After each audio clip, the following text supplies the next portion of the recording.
Hi, everybody. I'm Candace Cooper, and I'm your English professor this semester. Welcome to English 1301. Today, I want to give you an overview of the course and kind of walk you through Canvas so that you know where everything is, and then let you get started with today's assignment. First of all, I'm very happy to have you in my class. We have a course theme, and it is right for a cause. So everything that you're doing in this class is so that you can articulate very clearly, very scholarly, in a very clear tone and voice what you are passionate about and explain to people why they also should be passionate about it. So to do that, we go through 6 different modules and 6 different ideas.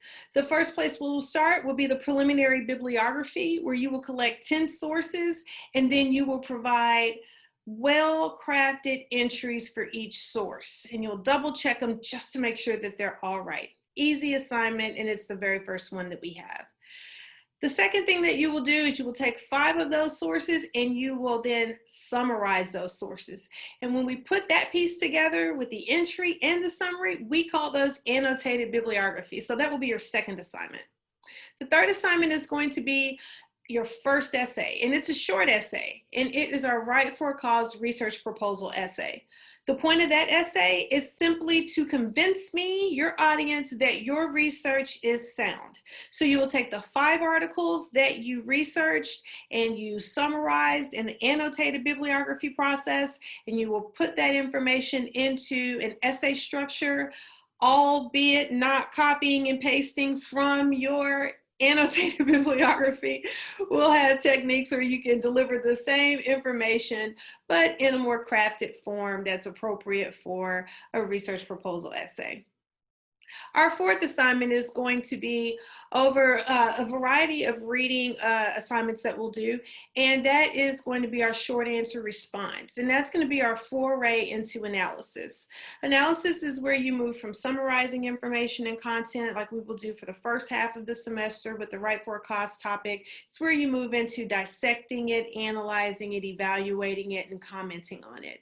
And so we will do that over 3 different pieces, and that's going to be a lot of fun. We're going to look at President Reagan's Government is Not the Answer, President Obama's Remaking America, and Gandhi's On Civil Disobedience. In order to answer those questions, that information will be in your textbook. You'll dissect it, you'll answer the questions, you'll write beautiful paragraphs. I'll show you how. It's going to be lovely. Immediately following that, we will move into our largest paper for the essay, for the semester, and that is our analytical essay. Our analytical essay will be over your Right for a Cause topic. You will take one narrowed aspect of your Right for a Cause topic, whatever you choose, and then you will just inform me by giving me a ton of facts about your topic. And so that paper is a little bit more tedious. It's a lot longer than the research proposal essay, but it gives you a chance to explain very clearly a very narrowed aspect of your general Right for a Cause topic. The final paper that we'll write in the class is the final exam, and that will be an argument paper for your Right for a Cause topic. It's where you will take the topic that you've chosen at the beginning of the semester and you will let it rip. You will tell me every reason in the world why I should agree with you and also take on your cause and make it my own. All right, so this is going to be a lot of fun. It's a lot of work. I don't pretend and say, oh no, it's a cakewalk. You'll coast right through. You probably won't. You'll probably need to spend some time looking at the methods and all the information that I give. You want to make sure that you watch the webinars. Those are going to be your friends. The webinars are going to cover the different pages that are on the slides and the different information that's on each page that seems as if it is a slide. It is not a slide, it is a page. But you're going to look at that information and you're going to balance your own writing against the guidelines for each assignment, and then you're going to produce a work. So one of the cool things about the class is that you have sample assignments for the first 5. You do not have a sample assignment for your final exam argument paper, and the reason is because you've been writing argument papers since you were in 3rd grade, so you know how to write a persuasive argument paper. So there's no sample for that, but you have sample preliminary bibliographies, annotated bibliographies, you have sample research proposal essays, you have sample analytical essays, you have sample short answer response. So you have all these samples to help you out. So you want to use those samples, you want to look at those samples, you want to ask me questions about those samples, you want to dissect those samples on the discussion boards with your classmates. You want to go through the full thing. You don't want to skip anything because, again, the way that the course is set up precept upon precept. So you want to make sure that you're fully engaging in the information so that you can get the most out of the course and so that you can get the highest grade that you can in the class. All right. Just a couple other things that students generally like to know. They like to know, what is the pass-fail rate for your class? Well, I have several students who get A's in my class, and I'm not ashamed of that. I'm happy that I have quite a few A's that, you know, come through my doors. That's fantastic. I generally have B's and C's too, but I have more A's generally per class. So the probability of you getting an A is very high. The probability of you getting a C is a lot less high than getting an A. Any students who generally fail my class, they fail simply because they give up. They quit the assignments, they don't put in the time, they don't finish, you know. So that means that if you push yourself and if you try for the bulk of the semester, you know, you don't have to be perfect. You may make mistakes here or there. You can still get a really good grade in my class, all right? So that's one thing that I want you to know straight away from the very first day, that it is a high chance, at least 50% chance, maybe even more. I didn't do the statistics from the last semester, but maybe even more, that you're going to get an A in my class. So I want you to keep that in mind when you up late at night and you're not knowing if you really want to keep going forward with the class. Keep going, because most people per student or per class generally get an A in my class, which means it's completely possible. But beyond getting an A, what is the biggest takeaway for me in my class is that everything that I'm teaching you is something that you actually will probably use in a college classroom or in life. So the skills are completely transferable. There are things that I still use. I have a business. There are things I use in my business, and there are things that my employees use. And all of this information I'm finding even more so now is relevant to what we're needing to do in the workforce. So without further ado, let me show you a little bit about the class, and so you can see how it's set up in Canvas. So I'm going to share my screen with you. Here we go. All right, so this is what you will walk into whenever you open up the class. You probably are already here if you're watching this video. I'm looking at it from an instructor point of view, so you may not have some of the things on the side that I see. You will have this coming up section right here at the bottom, right over here. So you want to look at that every day, because I do have class information per day. I usually put everything right at the beginning of the week. So for the most part, you're going to see everything that you should study on Monday. And we should just look at that on the calendar actually for a second. So you'll see everything that you're supposed to do on Monday, and that will carry you for the week. The only other thing that you're going to see is going to be information with due dates. Okay, so most of what you're going to see is going to be on Monday in terms of assignments. Like, look at this. Everything is here on Monday, and then there's something that you'll need to turn in on Wednesday, so you have information there. Or next week, take a look. So here, there's a whole lot of things that you need to read and review on Monday, and then here, these are things that you would need to submit on Friday. So where you want to go every week is definitely to Monday if you decide you want to use this calendar tab over here. Okay, these pages connect to pages inside of the course module. All right, so if you're in the module, and I bet you're wondering, what in the world is a module? If you're in the module, and I'm going to go back to our modules. If you're in the modules, then you're going to see this. So this is our home page. It gives us a lot of information, but look over here. There's a little tab that says modules. If you click on modules,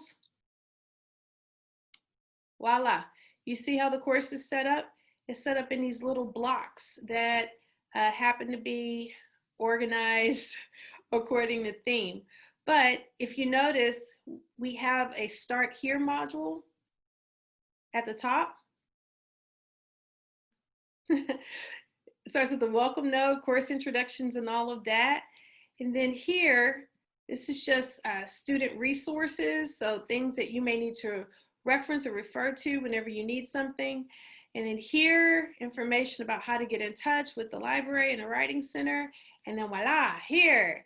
This is where our course information starts. And if you notice, every week or every module, it tells you the time frame that you'll be included, that will be included in the module, and it gives you the topic for the module, all right? So each page, for instance, this one page, it gives you this information, and then I'll also be able to connect to that same page if I were to go back to the calendar feature. Where is it? Where is it? All right, there. Okay, so I would be able to connect to this information right over here. Where are you? I think you are here. It is embarrassing me, actually. Where art thou? There. So if I were to click on that, if I were you, then it would take me, of course, to the wrong page, because every time I try to do something in technology, it embarrasses me. Ah, there's the video. Okay, so, but the point is that the calendar connects to the module, and that's the main thing I need you to get. Please forgive my snafu. Okay, so calendars and modules go together, all right? Let's go back to the home page. On the homepage, you'll see that there's contact information for me. There's your class, there's your professor, there's my phone number, here's my email address, these are my office hours for this semester anyway. And click here to get started. That's going to take you also to the page we just left, which is going to be the module screen, okay?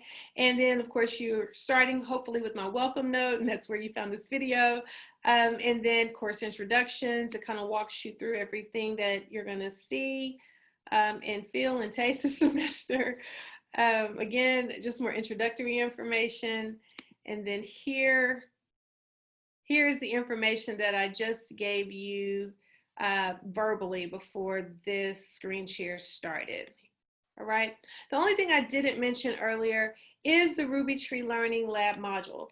The Ruby Tree Learning Lab is a foundational lab. So what it does is it gives you 10 levels of information that you should know by the time you leave an English 1301 classroom.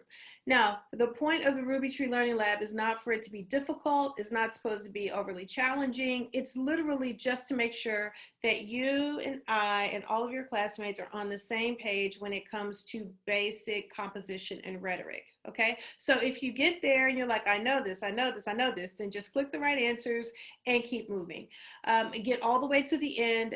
As soon as you want, you can go methodically along with the way that I have it set up with the course, or you can get through it all in 2 days. It's completely up to you. But once you get to the end of it, you receive a certificate. It's a completion grade. And so that will then take care of your Ruby Tree Learning Lab, and that has its own module here in Canvas. All right. And if you click on that little hyperlink right there, hopefully it'll take me there. Does it? Does it? I think it does. Somewhere in here. Buffering. So embarrassing. Don't you hate when it buffers? You're trying to tell people that something exists and they can't see it because it's buffering. Well, there is a module somewhere in here that says Ruby Tree Learning Lab. And when we actually can scroll to it and you can see it, then you will know that it actually exists and it houses all of your assignments. I cannot find it and I am embarrassed. Where is it? Where is it? Where is it? Where is it? Where is it? It is in here. Where art thou? Come on, there you are. All right, so there's the Ruby Tree Learning Lab. Okay, so here's all of the information for the Ruby Tree Learning Lab, and it goes all the way down to the very end, including the assignment. All right, and there's a whole little section that talks about the Ruby Tree Learning Lab, so I won't spend a lot of time working on it here. In the Ruby Tree Learning Lab, you will find that you have instructions that are the following: Introduction to the Ruby Tree Learning Lab. And it gives you information about how to log on, how to get set up. This is where your textbook is housed. So you want to go through this process of getting into the Ruby Tree Learning Lab. It's going to take you to a screen that looks like this once you're all in. And then once you click on that, It's gonna give you a curriculum that looks like this, and you'll go through the entire curriculum from labs 1 through 10, and then that is your Ruby Tree Learning Lab. You'll start the lecture here. Please note that in your Ruby Tree Learning Lab, you can access your Mythology and Belief textbook. We will use that textbook specifically in section or module number 5. All right, and that's when we're doing short answer response. All right, so everything else in the lab is foundational and it is meant to strengthen your skills so that you're able to execute the rest of the class more effectively. All right, it includes things like reading methods for understanding textbooks. You have a ton of things to read in the very beginning of the course because you have to do all that research and find your articles, and you're going to need a method for reading all of that information. And so methods for studying and reading that type of information, and information in your other classrooms like biology and chemistry and history, all of the information in here will be relative there. Once you get here, we're going to talk about topic sentences, main ideas, and thesis statements. Here, we're going to talk about the foundation of rhetoric with speaker, occasion, and audience. And here, purpose and tone. Here, writing to entertain. And then editing skills such as fragments, run-ons, subject-verb agreement, and commas rather. All right, so that's what's in the Ruby Tree Learning Lab. Let's go back into your course. Here's the information to access it. We're just about done here for today. The other thing that you need to know about is going to be the Concourse Syllabus. That's where you're going to find all of the helpful information you need for the course. So it includes things like the meeting time. It includes contact information for me. It also includes information about your resources. There's a Ruby Tree Learning Lab there. It also includes information about communication and email. Don't forget, anytime you email me, you should use Canvas. There is a little box right over here that says inbox. That's also a way that you can send me a message. I prefer that you message me from Canvas, mainly because it gives me identifying information like what class you're in. I teach several classes of English 1301, and so I don't want to have your class, if it's an online class, confused with a blended class because you guys may be at different places, although you shouldn't be, but you just never know. So you want to make sure that you send me messages via Canvas if possible. If not, then of course you can always email me directly at ctcooper@collin.edu. The other thing to keep in mind is that you have different types of assignments. So here's guidelines for those assignments. So here's information for essays. Here's information for short answers, which is basically paragraph length assignments, word count criteria and information that you should be aware of, the use of parenthetical citations, which doesn't seem like a big thing until you're accused of plagiarism, then all of a sudden it's a huge thing. So you want to make sure you're familiar with that. You also want to make sure that you're thinking about the research process. I have slides or pages for all of this information in Canvas. And I also have a link to information from the syllabus each time we start a new unit so that you're reminded of the guidelines for the assignment. So that's pretty easy there. And then another thing that we have is pretty much very clear instructions regarding each type of assignment. So for instance, the preliminary bibliography has information that may be a little bit different from the annotated bibliography. And so you just want to make sure that you're aware of these guidelines as you go through. But again, I have this information inside of your modules, so you don't necessarily have to go back and forth between the syllabus and the module to see this info. Late work is a big deal. It's always a big deal. Generally, I don't take late work because you have tons of time to get your assignments done. You can start early. All the assignments are open, so you don't have a restriction on how fast you can go. You can go as quickly as you'd like. But when it comes to late work only works for major assignments, and that's going to be for it's going to be for the annotated bibliography, the research proposal, the write for a cause analytical essay, and the final exam. So those are the only assignments that have the opportunity for late work, and that is with an extenuating circumstance. An extenuating circumstance includes things like where you are hospitalized or incapacitated or incarcerated, or something that is really, really major like that would keep you from being able to access the computer and being able to produce your assignment. The cool thing about my class, and it's a pretty standard cool thing about my class, is that you can turn in an assignment until I grade it. So once I put a 0 in for the assignment, then you can't turn it in anymore. but it usually takes me a while to get to every single student's assignment. So you generally have at least a couple of days before I'll grade the assignment. That is not always the case, so don't make that a law. So if the assignment's due at 11:59 and you are, hustling and you don't have it done until 12:10 a.m., it's likely I'm not going to start grading at 12:01. I know professors who do, I'm just not one of them. You probably have at least till the next morning.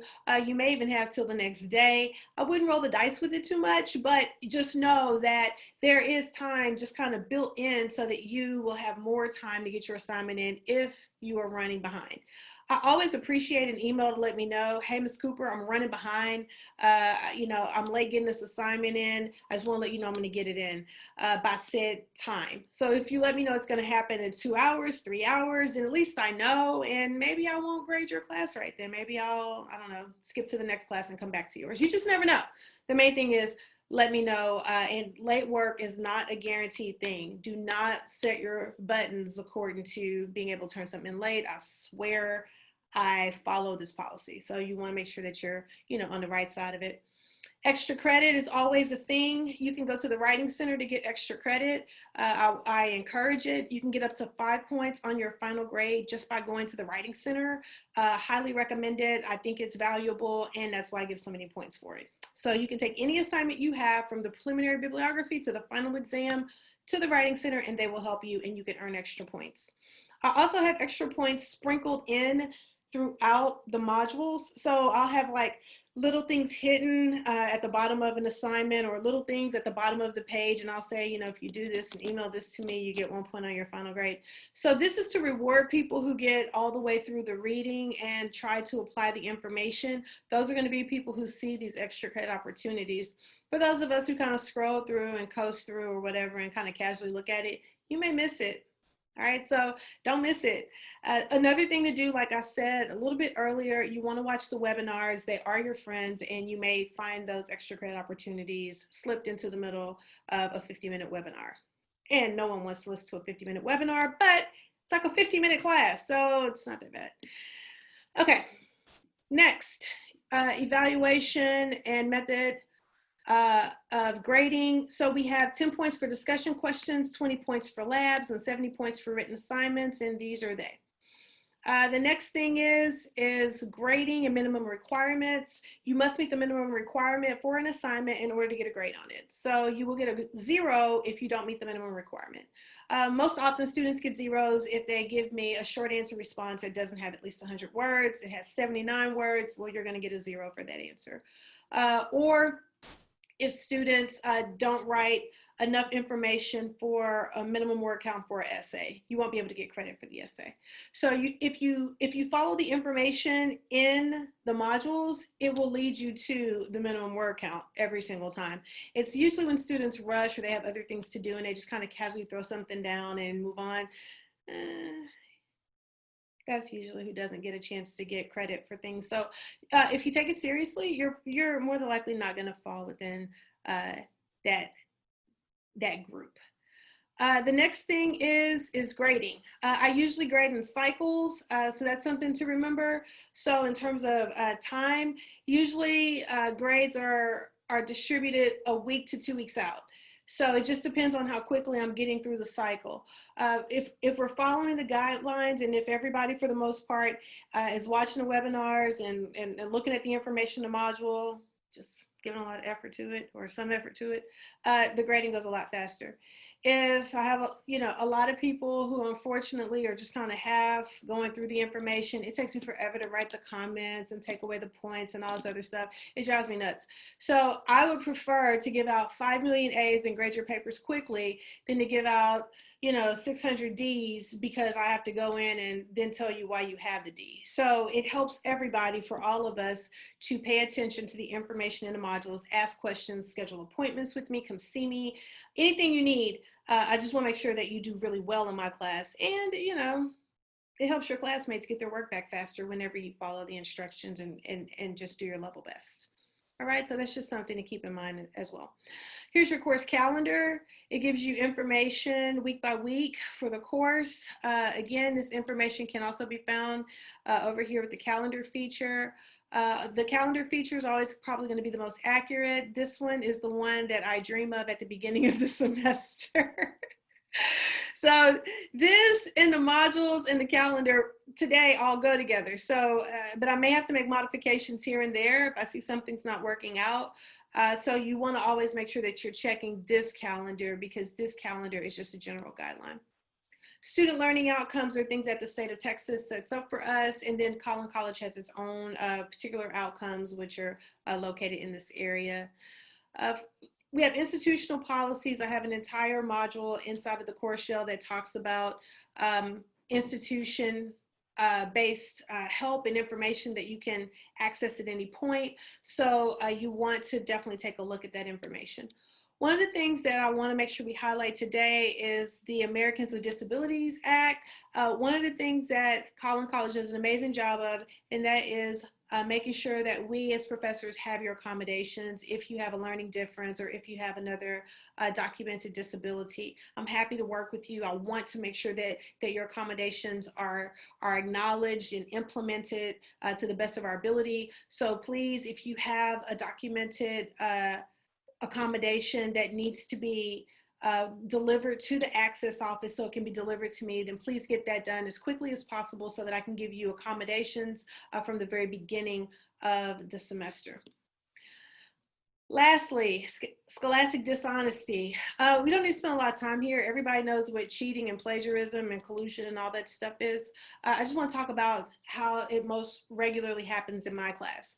So we usually have an issue with plagiarism because of missing parenthetical citations. Students don't attribute work to the original author. They just copy and paste things and put quotation marks around it, but I don't know where it came from. That's still plagiarism. So you want to make sure that you are following all of the guidelines for setting up secondary source information. So you want to make sure that you are doing your best to introduce authors, titles, and works. You want to make sure that you're doing your best to put quotation marks around anything that's quoted, or if you're summarizing, you want to make sure that you're putting things in your own words and you are not patch plagiarizing by putting in part of the information from the author and part of the information from you and blending it all together. That's still plagiarism. And you want to make sure that you are adding parenthetical citations at the end and offering a works cited at the bottom. So therefore we can see the connection between what you have written inside of your paragraph and where I can find and reference that information. Don't forget the page numbers are very important. All right, so that's my whole spiel on plagiarism. The other way that students generally fall victim to issues in my class and in other classes is through cheating. Cheating is basically using somebody else's work and submitting it as your own, or this one's one that we don't usually know about. You cannot submit your own work twice. So if you submitted something for another class, you can't submit it for my class.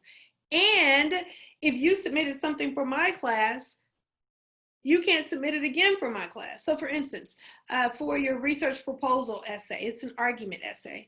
And let's just say in a research proposal essay where you're supposed to summarize everything with 0 direct quotes, let's say you put direct quotes in it, and then when I give you the grade, you're not happy with the grade because it's not a good grade because you directly quoted and it said don't directly quote. I've had students who want to take blocks of information from that assignment that they've already submitted and then submit it for the final exam essay. You can't do that because that's submitting the same information twice. You have to write an entirely new essay for the final examination. So things like that. Or students want to take information from their research proposal, which is their first essay, and then they want to use part of it in their analytical essay. They just want to copy and paste things and kind of build on the idea. That's not the point of the assignment. You have to write a completely new paper. And I say this every semester. And yet I still, at the end of the semester, will get students who are giving me revised versions of previous papers because they think that the right for cost topic is supposed to be a revised essay of the same essay over and over and over again, and that's not what we're doing. Okay, so that is called cheating, and so I can't grade your paper. You have to get 0 on that paper, and it's unnecessary. So I just want to make sure that we're clear on plagiarism and cheating at the very beginning, and I think I've said enough on that. And then finally, these are some other things that you should be aware of. All of the information is here. And I think that that's going to pretty much do it. Let me get back over here. The other thing that you'll have for this class, you'll have announcements. When I need to communicate with you, I will put an announcement out there and it will send an email to you. Okay, you can't look at my announcements because those are things that you're going to see in the future. They're set to a timer. Okay, and then finally, we're back to the modules. All right, so again, the best way to pass the class and do a good job in the class is to follow the modules. Okay, we start with the welcome here, which is probably where you are. Notice that you have a day that this page is assigned to you, which means that's a day that I will expect that you've read it. And then notice that these things don't necessarily have days attached to them. That's because they're optional for you to read, but still good information for you to read. Notice you have extra credit quiz here that you can do from the very first day. Again, notice that all of these don't necessarily have don't have dates attached to them. And then here, this is reference information for the Writing Center. Again, they don't have dates attached to them. But once you get here to your Start Here module, notice that these all have dates attached to them. And that's because these are the dates that I would like for you to at least look at the information, even if you don't do anything with it, just know that it's there. One of the things that you'll see is that at the end of the modules, you'll find that you have assignments. Usually, sometimes the assignments are sprinkled in, but usually they're closer to the end of the module. So you want to make sure that you start at the beginning and you work your way through methodically. Do not, and I repeat, do not go directly to the assignment. Try to see what you have to do and then go work your way back up here and figure it out. The assignment may not make sense to you because, again, I teach precept upon precept. In other words, when I write the assignment, I'm writing it as if you already have all of the information here. Okay, so that's what I want to let you know about this particular endeavor that you've embarked upon. I'm your hostess with the mostest. I plan to give you everything that I have. I hope that you'll give me everything that you have. One more quick note about this information is that for your assignments, you may have a due date or a time frame that's attached to this. You don't need to pay attention to the time. The main thing that the time is there for is to tell you about how long I think it's going to take you to do the assignment. Okay, and let me go show you a more specific example, and then I promise I'll be done for today. So specifically speaking, for instance, this assignment is scheduled for 8:15 a.m., right? So the next assignment is scheduled for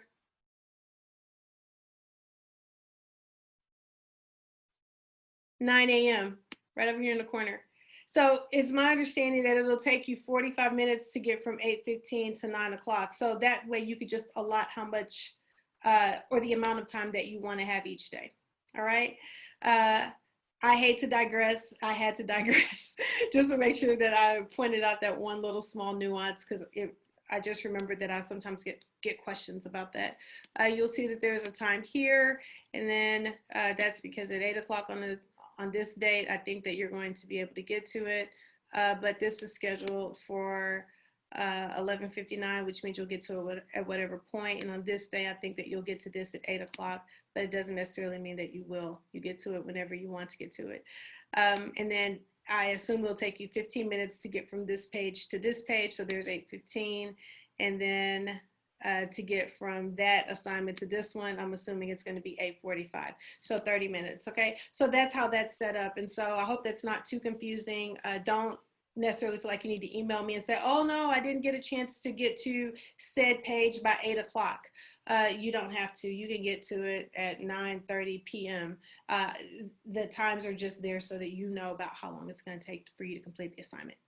And now I'm done. All right. I will see you guys in the next video. Have a good first day of school. Thank you so much for joining my class and for watching this video. Have a good one. Bye.